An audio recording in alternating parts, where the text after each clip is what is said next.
Hello, everybody, and welcome to the Prep Football Preview presented by FriendshipCars.com. I'm Kenny Hawkins, along with my man Jesse Crawl, who's ready to bring the juice as always baby, tonight. always. It is Week 6 of the high school football season. It is tomorrow night in Tennessee. It's Week 5, obviously, in Virginia.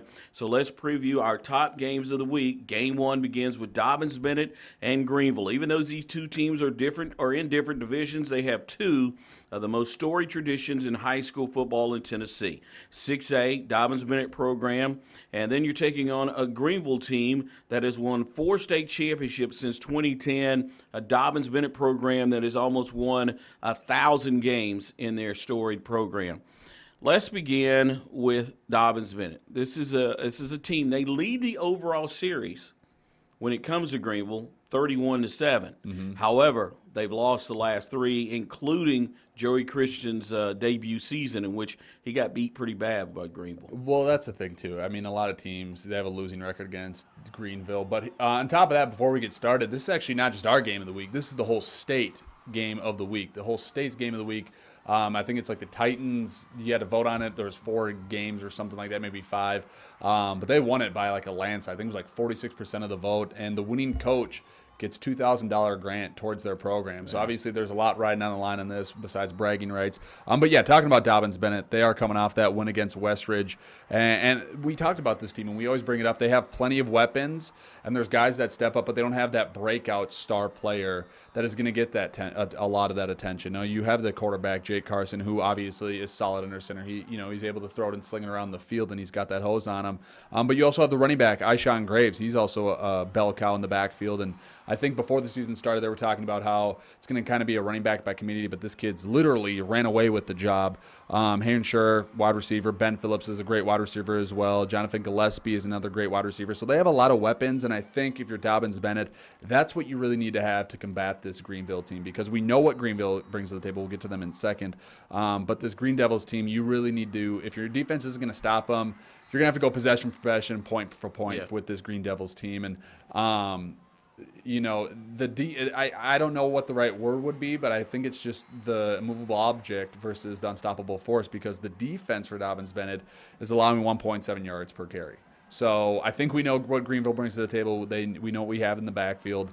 But if Dobbins Bennett is able to keep that going, which, it's going to be tough against Greenville, they're going to give themselves a good chance to win. Well, the defense is going to have to come up big, and they have so far this year. Out of 110 times, you were just talking about them, they've given up 186 yards so far this year, and as you mentioned, 1.7 per attempt.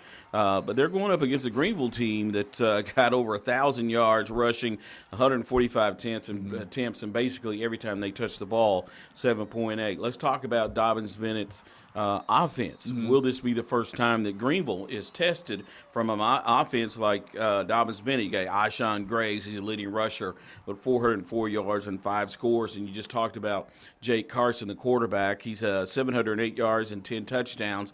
That's going to be key, too. Will they be able to score against this Greenville defense, and will we find out just how good this Greenville defense is? Well, this Dobbins Bennett offense really has to be good on all 3 levels of the game.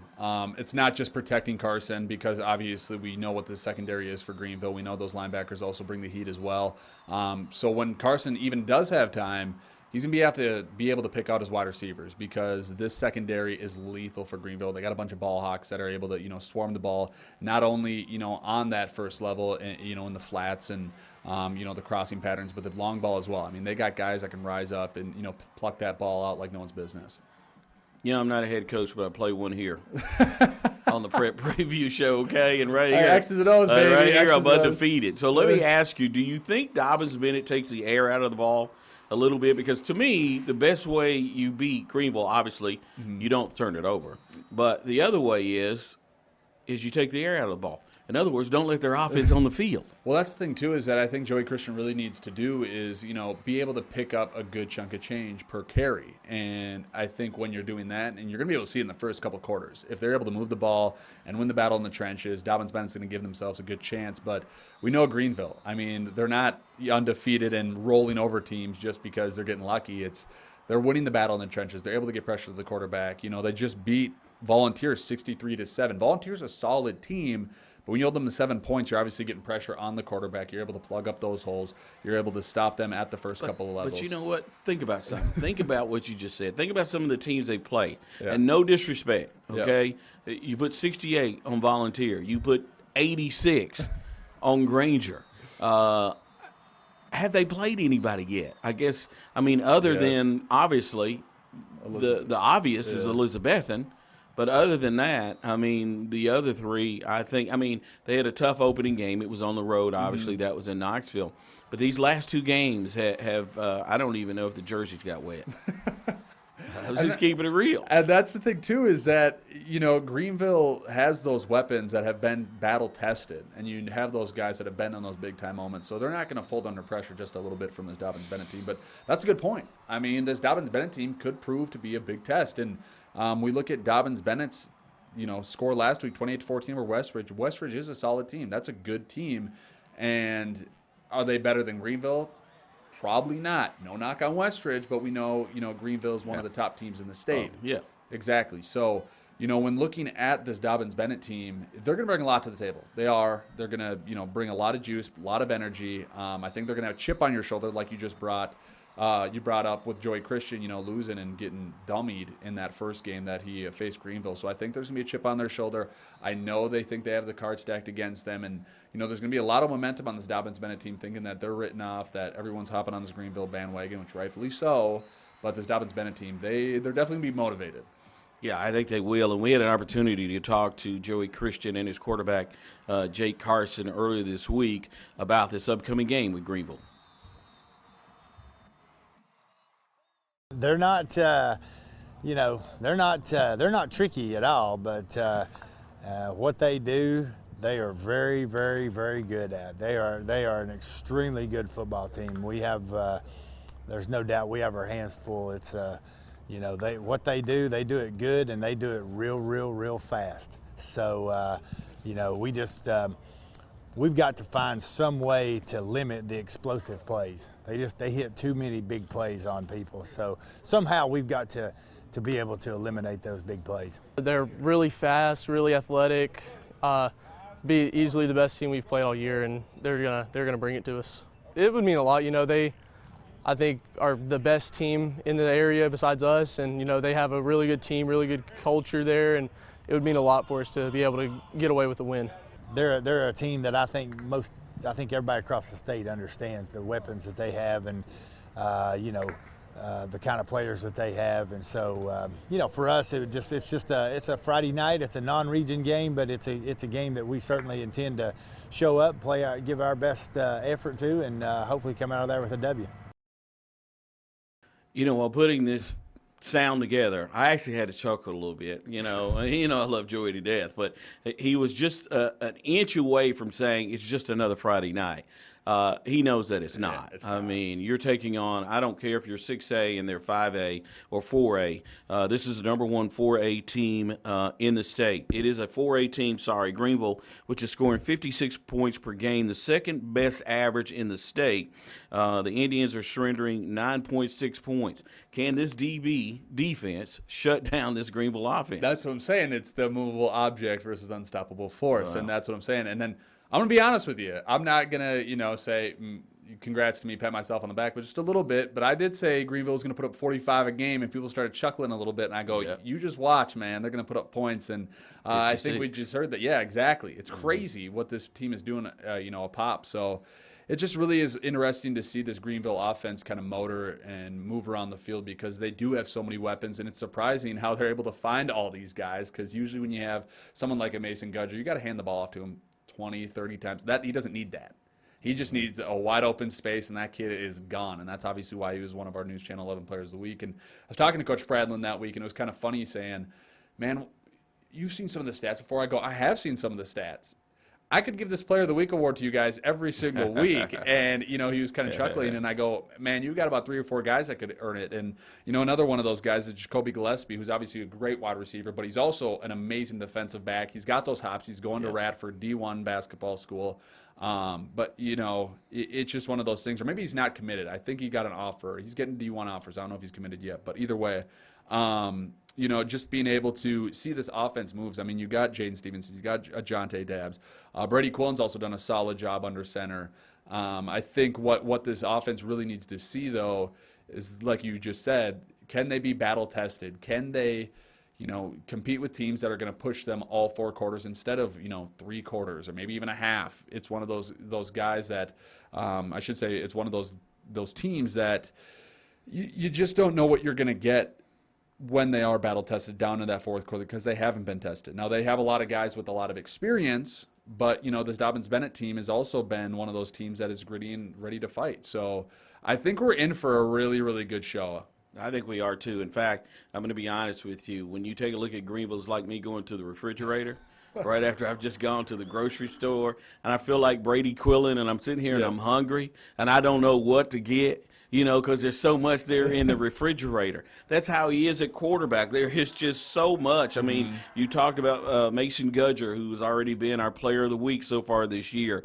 And then you talk about the fact he has 4 impressive wide receivers with Jacoby Gillespie, as you talked about. Kobe, I think it's Belmont is where he's leading to. Okay, that's but he hasn't signed yet. I was seeing something. Don't send him to Raffer because I want to get a call when I get off here. I see all those Twitters. All exactly. I'm popping up. I'm scrolling. I see Twitter. I think it's Radford's Belmont. the last one. All right. Cool. Yeah, so he's got all kinds of weapons. What do I eat? What do I eat? Yep. And the way he's done it is I can nibble a little bit of everything, and it has been successful. I think that this has the makings of being a really, really good game on Friday night. I was going to say, and we flip on either side of that coin. Let's say Dobbins Bennett win. This is a huge momentum for them, being able to pick up a win over Greenville, like you just mentioned. I know it's 2 classes down, but then you flip it on the other side of the coin. If Greenville's able to come out on top, I mean, you just got to win over a 6A team, and that's also huge momentum. So I think whatever way this game goes is going to be crucial for each team going forward. All right, let's move on to game number 2, Sciential taking on Maryville. The Toppers have already been tested this season. They lost to Elizabethton and Knox Powell, but now they face their biggest challenge yet when they travel to Maryville to take on the Rebels. Let's take a look at Sciential coming off a big win against William Blount. And listen, here's the thing. We are going from the outhouse to the penthouse, okay? No disrespect to William Blount. But that's what we're about to do here. Yeah. I mean, we're talking about a Maryville team that has won 17 state championships. I think they've played in 24, and that might be a low number. I mean, this is a team that every season plays in the state championship. Sciential, however, comes in with a lot of confidence coming off a big win over William Blount. And I think that's what you have to have, is confidence against Maryville. And I think the biggest thing, too, when talking to Stacey Carter this past week was not shooting themselves in the foot. And I'm not just talking about turnovers or fumbling the ball or throwing interceptions, none of that stuff. I'm talking about being able to execute, X's and O's, that type of stuff, going to the right gaps, filling the right holes, pulling guards, being able to kick out the right man, and stuff like that, where you're able to execute on a different level rather than just turnovers. And I think that's going to be huge with all these seniors on this team. And, I talked about a chip on the shoulder with Dobbins Bennett with Greenville. No, this team has a bigger chip on their shoulder against Maryville. Oh, there's no chip bigger. I mean, because you want to be able to take them down. Listen, there are measuring sticks in the state. And for a long time it was Greenville in Class 4A until Elizabethton came around, and then it became Elizabethton. One thing that has never changed in 6A has been Maryville. They have always been the measuring stick for everyone in the state. Everyone in this state. I'm talking about the tip of Tennessee. Okay, I'm talking up there in Rome Mountain, all the way down to Memphis before you travel over the bridge to get to Mississippi. Okay, I'm telling you, the measuring stick has been Maryville. Then let's talk about. Here's the thing. Sciential comes in their best defensive effort last week. They only gave up 27 points. I know you said came 27 points against William Blount. That's not impressive. However, they held them to 7 points at halftime. One thing that Maryville doesn't do is make mistakes. So Sciential basically, they got to play a perfect game. And that's tougher. That's easier said than done, I should say. And that's going to be pretty tough for this squad, knowing that I wouldn't say they get into shootouts. I'm just saying, let's just say they don't have the best defense sometimes. And, Maryville's able to execute on that and being able to beat them off that. But I think what needs to happen is that Baylor Brock, Jackson Diamond, Cole Tobert, Jack Tobert, all those guys on the offensive side, the Hog Mollies up front, they need to all be perfect like you just mentioned. I mean, these guys need to be firing on all cylinders. And you know what? If you're going to make a mistake, Maryville's going to run with it. And even if you put the ball on turf, I'm just talking, execution, like I brought up. I mean, kicking out the right guys, picking up the right blocks, being able to find that hole. And they do have the pieces to do this. I'm not going to say that Sciential is going to get dummied and just get blown out, 57-0, but they need to be able to execute well on the offensive side of the ball. And Maryville, I mean, their defense is good. They're solid. They're coming off a 42-6 win over Bearden, and I mean, these guys are just deadly. And especially, I'm looking at it right now. I mean, DJ Burks, he's committed to App State. Speaking of that, they're on ESPN right now. Mm-hmm. Wait till the Facebook show's over, then flip over there. But he's committed to App State. So even if Jackson Diamond does get the time, he's got to be watching out for DJ Burks and the rest of that secondary. Well, we're talking Jackson Diamond, who's thrown for over 1,000 yards this year and 9 touchdowns, and Baylor Brock, who I call BB, 682 yards and 11 touchdowns. But they've never faced a defense like they're about to face on Friday night. We had an opportunity to talk to Sciential head coach Stacey Carter and also his football team about the task that they have coming up on Friday night.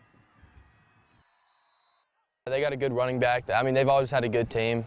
We know this. I mean, I think if we all do our role and play our part, and we can get it done. They've got a really, really good running back. We've seen him. He should have been dead in the rights, 5 yards in the backfield, and breaks one off for 20 yards. So we've got to limit the big plays and just, I mean, they're going to make big plays, but we've got to limit those big plays. There's not a lot of people beating them. I don't think there's been a team from Knox County that's beat them for, double-digit years. So it's, it is a heck of a tradition that they've got. So as football players, though, what we got to do, and as this team, we got to go in there and we got to play our game. A lot of times when you're playing Maryville, that you go in there and you'll make mistakes and self-induce stuff before the game even starts. As soon as you get there, the first quarter that you fumbled the ball, missed assignments, done stuff, penalties that got you behind. And when you do that, it's going to be a long night. So what we want to do is go out, keep things simple, play our game, and execute. And don't do anything, make them earn that. So a lot of times they don't have to, because, the all of 13 state championships and that. So we got to focus on us and keep things simple in the execution. All right, let's talk about Maryville. I mean, where do you start? I guess at running back, since Stacey talked about and the players talked about their running back, which is really kind of funny because his name is Noah Vaughn. And here's what's funny is he's basically from Kingsport. His dad played at Dobbins Bennett. His grandfather still lives in Kingsport, Nathan Vaughn. He's a 5'9", 185-pound running back. He provides the go juice. I know you like that because you always bring the juice to this show. He provides the go juice for the Rebels offense. Somehow, Sciential is going to have to figure out a way to stop him. Well, first off, the kid brings a lot to the table: speed, agility, skill. I mean, you just saw it. He's the total package. But one thing I brought up, and I just said during those highlights, that line is massive. So not only are they going to have a hard time bringing the running back down, but, I mean, when you look at some of these kids on the front, I mean, they're big boys. And, I mean, if you're able to get some guys moving like that and they got some speed underneath them and they're pulling and they're able to kick people out, I mean, it's going to be a tough going for Sciential. And one thing that also stood out to me was that wideout Markel Fortenberry. He's 6'4", 186 pounds. He's a big kid, so he's able to get up there and pull down those jump balls, those 50-50 balls that you like to see. And Carson Jones, obviously their quarterback, he's also got some size to him as well. But, this offense can run wild, and if you slip up just once or twice, before you know it, it's going to be 21-0, 28-0. And I'm looking at the past 7 meetings. The average loss from Sciential to Maryville is 35 points. That's average. So Maryville can put up the points, and I think Sciential knows better than anyone that this team can get it out of control real fast. Yeah, Maryville is coming in averaging 46 points so far this season. Another note about Vaughn is the fact that he anchors their 4x4 in the 40 or whatever. He's just got that kind of. He's 4x4, 4.44 in the 40. That's what I meant to say. He's got some speed. It confused me because it's just a tick faster than mine was when I was in high school. But anyway, he's rushed for over 600 yards and 7 touchdowns. And the key thing is the guy can also catch coming out of the backfield. I had said earlier this week when talking about Maryville reminds me, okay, don't fall out of your seat. I'm just going to tell you, Maryville reminds me a lot of Alabama. Okay, and then you say, Kenny, Maryville What do you mean they remind you of it? They Well, wouldn't here's have the thing. titles. Here's the thing. Alabama doesn't beat themselves. Nope. Rarely do they beat themselves. Alabama is like a machine, okay? It's like you got to hit this spot by this time. That's exactly the way you're going to see Maryville. Maryville's not going to come out and throw a flea flicker. Maryville's not going to come out and run 2 or 3 reverses. They're not going to do that. They're not going to run the fumble rooski. They don't run that kind of stuff. They are as basic as you get. The problem is, can't stop it. Well, I think it's a tradition. I mean, you get kids that buy into this program, know that this is their lifeblood for 4 years, and other opportunities can come after the high school level. And I think kids know that when you're able to get to a certain level of success, you're able to just turn it out year after year after year after year. And I think that's what they're getting into, is that this coaching staff obviously knows what they're doing. And when you get kids able to buy into this program and realize, this is my life for the next 4 years, they're not going to take it too lightly. So, these kids that are massive and big and be able to work out in the workout room, and you talk about the speed and work on that agility, it's hard to beat. I mean, on and off the field. One more time, 17 state championships. They've been there 24 times. Sciential has never been past the quarterfinals in 52 years of the playoff system. Let's move on. This game's scary to me. Game number 3, South Green versus Chucky. After tough losses to open the season, the South Green Rebels are starting to bounce back by winning their last 2 games. Now they face a Chucky team they have lost to since they have not lost to, since 2017. Let's talk about South Green. It's hard to believe they've already almost kind of been forgotten this year. And I think it's because of how they started. They had 2 tough games. They opened up the year, I think, against Knox Catholic. And then they lost the following week. But everybody's back. This is a good football team. Well, the thing is, too, is they played Daniel Boone. And that, I think it was like 14-7 or 21-14. I mean, whatever it was a close game. And when you're able to be South Green and be those underdogs, or be the David versus Goliath, and you're able to battle Daniel Boone like that, you can hang your hat on that. But they are coming off a great win, 45-6 win over Cumberland Gap last week, or I think a couple weeks ago, or whatever that may be. You can't tell when they played. Exactly. See, we've lost track of Exactly. See, I'm already losing track. But one guy I'm not losing track of, and I think you too, and the rest of the state, is Luke Myers. There's a reason why he was a football finalist last year, and the kid's putting up amazing numbers, just godly numbers, and it just is incredible to see that this offense just is a focal point of him. But he's able to throw the ball, he's able to catch the ball, and then he plays on the other side of the ball. This kid doesn't get tired. Whatever he has, I want to have that for breakfast, because this kid absolutely does it every single day at practice, every single day at games, and he's humble about it too, and I think that's the great thing. But that's not to say there's not other pieces. I mean, you got Jalen Ingram, you got Russ in the running back position. You got guys that are able to kind of pick up the slack when defense are able to kind of stymie Myers. So if this South Green team does get rolling like they did last year, they're going to be hard to stop, no matter if they're playing Chucky and then they got Hampton next week. So I'm not trying to get too ahead of ourselves. Yeah, it's a good sign. I mean, it's a good thing to say, because if you're Chucky, you're hoping the South Green is looking ahead trap game over them to Hampton, because that's going to be the big game a week from now. And that's the thing with Chucky is, Chucky is coming off a loss to Granger, 28-6 last week. Not what you like to see. But Chucky is one of those programs, if I'm remembering correctly, they've had some COVID issues the past couple of weeks.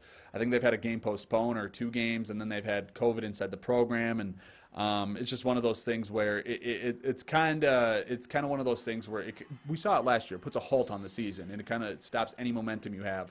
But you got a lot of guys on that Chucky team that can do a heavy workload. I mean, you got the quarterback Caden Tullock. He's a dual threat guy. He can run the ball and pass the ball. Obviously, someone like Luke Myers. But he's got guys like Colton Smith, Connor Lemons, the Lemons brothers, Hayden Anderson, Weston Smith. I'm running down the line right now, but a lot of these guys are able to chip in for this Chucky program. And I saw them at Happy Valley, and they kind of shot themselves in the foot. And I think that's the thing with this Chucky team, is that you can't be doing that type of stuff, against a team like Happy Valley. But you also can't be doing, especially like a team like South Green, where they can just run with it. And one of the things that we talk about Chucky is the fact that this is a new season under a new head coach. Ben Murphy, who was there forever, resigned at the beginning of the year. And, of course, they have a new head coach down there. Following a loss to Catholic at the beginning of the year, they have things on the right track, as we talked about, until losing last week to Granger. This is a team in the past that like to put the ball, they like to air it out. They had the quarterback back then, but now I think it's a Chucky Doak team that is, I think, more balanced. I was gonna say you got to win the battle in the dirty area with the South Green team too. If they want to run the ball, if Chucky Doak likes to run the ball, but they really need to be able to push it forward and be able to pick up a good chunk of change, because as you mentioned, they're trying to be balance attack with the run game and the passing attack. But when you're able to kind of get stymied there and kind of get clogged up in the middle a little bit, you're going to be forced to throw the ball. And obviously the South Green secondary is pretty dang good because they have a lot of players. And like I just mentioned, Luke Myers also plays on the defensive side, and that guy is also a ball hawk. I mean, that kid's absolutely amazing. So I think that's one thing you just really need to shy away from, is throwing it to one and then stopping one on the defensive side as well. And here's the thing. I don't think that you should have what Luke Myers has in the morning, because I think you got an IV of Red Bull hooked up 24/7. Hey, that's what it is. Maybe I can help him out just a little bit. It's there. Let's move to Game 4. Head to Southwest Virginia. Gate City taking on Union. The Gate City Blue Devils have finally gotten that monkey off their back by picking up their first win of the season by beating Marion Friday night. And now they get ready for a 2-1 Union team. Let's talk about Gate City. It's almost like they've been close all year, but not able to get over the hump, but they did last week with a good win over Marion. And obviously they are led by Carson Jenkins, who had 208 yards, 11 carries against the Canes last week. I mean, it's wild what that kid can do. When I was at the Radford game watching it, I mean, it was absolutely ridiculous how he was able to just kind of sneak away from defenders, with that agility and with that speed a little bit. But I bring up that Radford game, and that was a battle. Radford, I didn't check last week, but going into last week's game, they were undefeated. So that Radford team is good, and Gate City was able to go toe-to-toe with them. So this Gate City team, that I don't think the record really shows how well this Blue Devils team is. You brought up that win over Marion. Landon McDonald's also pretty good. And the defense, just absolutely making Marion look silly. 3 interceptions, 3 fumbles. When you are able to do that on the defensive side, the offense is going to thrive. You got all the momentum on your side, and you just give it off to Jenkins, and it's too easy. So I think that's going to be huge for Gate City against Union, for that defense to kind of step up and be able to hold Union in check, which obviously easier said than done. Old McDonald had 3 touchdowns last week to go along with Jenkins, 205 yards in that game. And you talked about the interceptions, Gabe Johnson, Tanner Fleming, and also Trent Williams, each of them having interceptions in that contest. So a great defensive effort last week by Gate City. So let's address the elephant in the room. This Union team should be unbeaten after losing a close game to Graham on the road last week, 28-27. This will be a tough one for the Blue Devils to pull out, because when you talk about Union, you're talking about the Z-Man, Xavier Lomax. He's got 213 yards, 3 touchdowns on 31 carries, and that loss to Graham. Kid's built like a Mack truck, too. Yeah. I mean, he's not, bulky and big. He's built. I mean, it's just as ridiculous how fast he's able to do, and how he's able to run the ball and able to just evade defenders for how big he is. And I mean, you brought up 213 yards, 3 touchdowns, and they honestly should have beaten Graham. Reading that story recap, they should have won that game. A couple of mistakes here, a couple of mistakes there, and you can't be doing that against Graham. I mean, Graham's one of the best teams in the state, and last year we look at the playoffs. This Union team beat Graham in the playoffs, and that was a huge, massive upset. Now look at what they're doing now. They barely lost to Graham, and I think people started to expect that. And we've seen what Union did in the postseason last year, and there's high expectations for this team. And Bradley Bunch is obviously a great player too. As you know, I don't want to take anyone's nickname, but BB. Under center, he's also pretty good. I call him the Brady Bunch. Oh, okay, Brady Bunch. There we go. We got the Brady Bunch That's under right. center. But joining him in the Brady Bunch, you got to have a couple of weapons as well. Malachi Jenkins, he's good outside on the wide receiver role. But, I think this Union team, one thing that stood out to me when I did the 2 days, I know we're kind of rewinding a little bit, they're massive up front. They got some big boys up front, and if they're able to hold Gate City not only on the offensive side, but break through on the defensive side, this game could get out of hand for Union, because they, like I said, they have Xavier Lomax, Bradley Bunch, Malachi Jenkins. They got plenty of other weapons that are able to put up points as well. So I think this Union team is really stacked the decks in their, or I should say, stacked the cards in their deck in their favor. So basically, we got a team coming up in Gate City, and we got a team that's already there. Union right now. Exactly, Should be a exactly. great game between Gate City and Union this Friday night. Finally, our Game 5 is Lebanon and Chehawi. It's about a team that Lebanon is about to run into a buzzsaw. The Pioneers have yet to win a game this year, and now they're going to face a Chehawi team that I think is unbeaten. So it has been a tough go so far for the Pioneers this year. And I'm just looking at the stats right now. I mean, that 34-21 loss to Eastside, and it was a good game from Lebanon, and they did a solid job. But I mean, Eastside, they were a great game last week. Obviously, our reigning player of the week right there as well. So they kind of leaned on him. But Grayson Olson, he put up over 100 yards rushing. So I think they're going to look to the rushing attack for this game. You know, Hunter Music. If I'm pronouncing that wrong, someone call me out. He's under center. You know, you got Colton Braylon, who is also another running back as well. J.D. Tatum, he's on the defensive side. I think he had 11 or 12 tackles. He's going to be crucial if you want to stop this Chilhowie team. The kid's going to have to step up along with his other people on the defensive side. So I think with Lebanon, I think the toughest thing is really just taking the ball away from Chilhowie. Yeah, teams are struggling to stop Chilhowie. Obviously, they're undefeated this season. They're putting up points like no one's business. But if you're able to keep the ball away from Chilhowie, I think that's going to be the best bet for Lebanon. Let's talk about Chehawi. This is a team that did not play last week, so they should be rested and ready. We talked about the fact that they are unbeaten this year. They got wins over Marion, Burton, and Narrows. So this is a football team that has done everything right up to this point, taking on a winless Lebanon team. Could Chehawi be a little overconfident? A little bit, but I honestly am. I don't want to turn a negative into a positive, but being off last week, you're able to watch more film on Lebanon. You know, I wouldn't be surprised if there's a couple of coaches at the Lebanon game, the East Side game that they just played last week. So if you're able to realize what this Chilhowie team has done, I mean, it's truly incredible. You got DJ Martin under center. You got Chase Lewis in the backfield. Marco Silvero, he's also in the backfield. So you kind of got a two-headed monster coming out with those two running backs right there. Hayden Castle on the defensive side. That kid was a stud not last week, but 2 weeks ago in their win over Narrows. So they've got a lot of guys that can make a lot of plays. And like I said, if you're Lebanon, you just want to take the ball out of their hands because this Chilhowie team can put up points and they can put them up quick. So if you're able to do that for Lebanon, I think you're going to be giving yourselves a good chance to win. So a good game Friday night. Lebanon taking on Chehawi Pioneers, trying to get their first win of the season, while Chehawi trying to push their record to 4-0. Thanks for watching the Prep Football Preview, brought to you by friendshipcars.com. We want to thank them as always. Make sure to watch us again every Thursday night for the preview of that week's games. Next week we'll be including more Southwest Virginia games in the show. Week 6 of Touchdown Friday night is tomorrow night, so check out highlights of these games and much, much more. That's going to do it for me and also from Jesse and our engineers. We call you our engineer, Slater Teague? Yeah, that sounds good. Our engineer, Slater Teague. That's going to do it for us. Have a good night.